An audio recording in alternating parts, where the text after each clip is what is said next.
السلام علیکم ورحمۃ اللہ وبرکاتہ۔ عشرہ ذو الحجہ کا استقبال اور مجرب وظیفہ۔ آخری اسلامی مہینے ذو الحجہ کا استقبال مسجد میں کریں، یعنی غروب آفتاب سے کچھ پہلے مسجد جا پہنچے اور ڈوب جائیں اپنے محبوب مالک سے مناجات میں، ذکر اور تلاوت میں۔ جن پر قربانی واجب ہو وہ ذو الحجہ شروع ہونے سے پہلے ناخن اور مکروہات کا صفایا کر دیں۔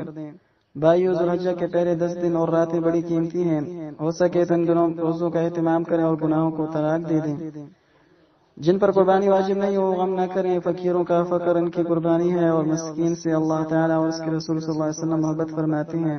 مبارک ہو خوش دلی سے صبر کرنے والے فقراء کرام کو۔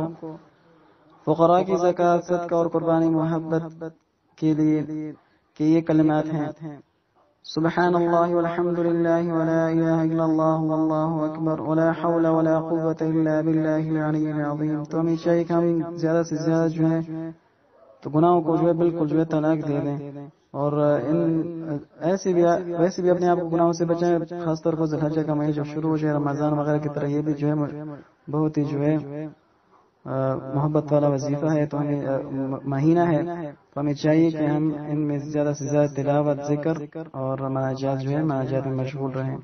السلام علیکم ورحمۃ اللہ وبرکاتہ۔